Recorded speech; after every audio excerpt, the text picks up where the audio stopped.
Combien de temps durent vos repas? Vous arrive-t-il de vous étouffer en mangeant? Avez-vous de la difficulté avec certains aliments?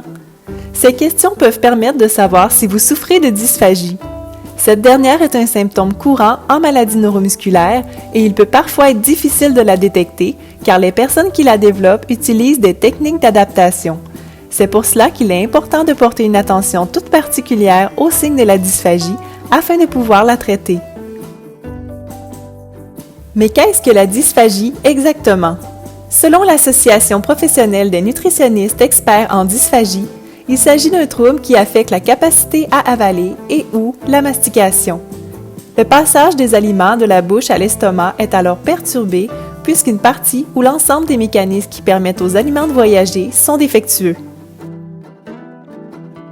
Il est important de savoir que la dysphagie n'est pas une maladie en soi, mais plutôt un symptôme qui découle de l'effet indésirable d'un traitement médical ou d'un problème de santé, comme une maladie neuromusculaire.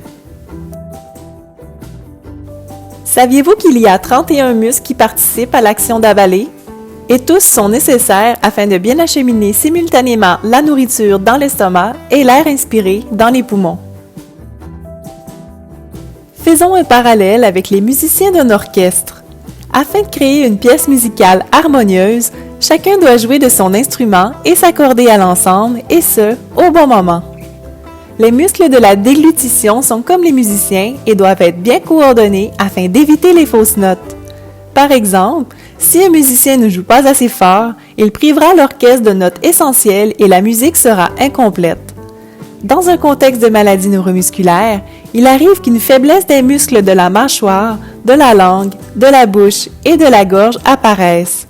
En ne jouant pas assez fort ou de façon incoordonnée, ces muscles perturbent la séquence normale de déglutition. La dysphagie peut occasionner un ou plusieurs symptômes lors de la prise d'un repas, comme une accumulation d'aliments dans la bouche et des étouffements.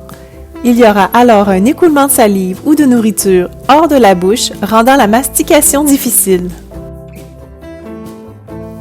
Les personnes dysphagiques ressentiront parfois une sensation de blocage ou de douleur dans la gorge lors de l'action d'avaler. Elles peuvent également tousser pendant et après les repas.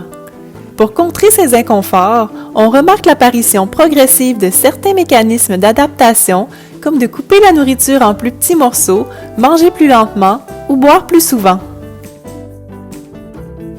La dysphagie peut compliquer la planification et la prise des repas.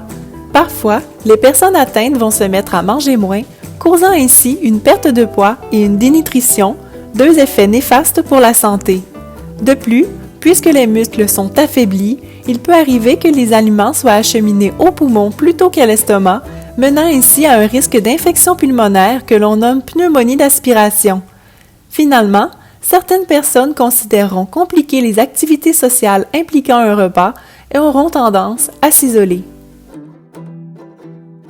C'est pour toutes ces raisons que, si vous suspectez être atteint de dysphagie, il est important de parler le plus tôt possible à un professionnel de la santé. Les nutritionnistes, ergothérapeutes et orthophonistes sont les spécialistes les mieux outillés en ce qui concerne cette condition. Heureusement, vous pouvez appliquer quelques gestes afin de faciliter votre heure de repas. Par exemple, prendre une période de repos avant le repas afin d'avoir davantage de force pour manger et compter 30 minutes après le repas avant de vous allonger afin de réduire les risques de reflux gastrique.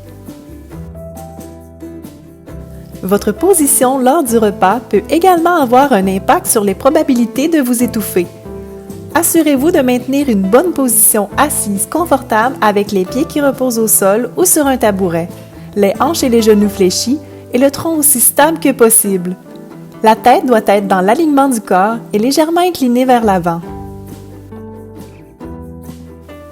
Vous pouvez aussi vous assurer qu'il y aura une sauce pour accompagner les aliments plus secs et couper les aliments en petits morceaux ou les réduire en purée afin de faciliter leur passage.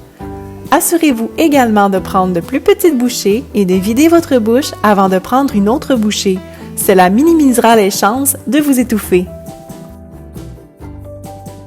Dans le même sens, bien mastiquer les aliments que vous avez en bouche et vous alimenter lentement en prenant des pauses au besoin vous permettra de bien respirer et de bien effectuer toutes les étapes de la mastication. Un autre élément qui contribue à la réussite de ces étapes est d'éviter de parler lorsque vous mangez. Peu importe les astuces que vous déciderez d'appliquer, il est important de parler de votre condition à votre entourage, question d'être plus à l'aise lors des repas en groupe. Un autre aspect à ne pas négliger est l'hygiène buccale. Il est important qu'elle soit impeccable pour prévenir les caries et autres problèmes nuisant à la mastication. En effet, une mauvaise hygiène buccale contribue à augmenter le nombre de bactéries dans votre bouche et donc le risque de pneumonie d'aspiration.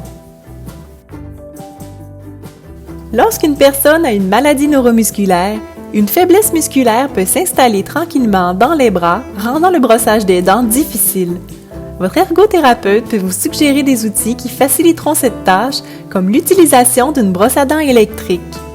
En terminant, n'oubliez pas de mentionner votre diagnostic de maladie neuromusculaire à votre dentiste lors de votre examen annuel afin qu'il puisse vous offrir les soins appropriés à votre condition.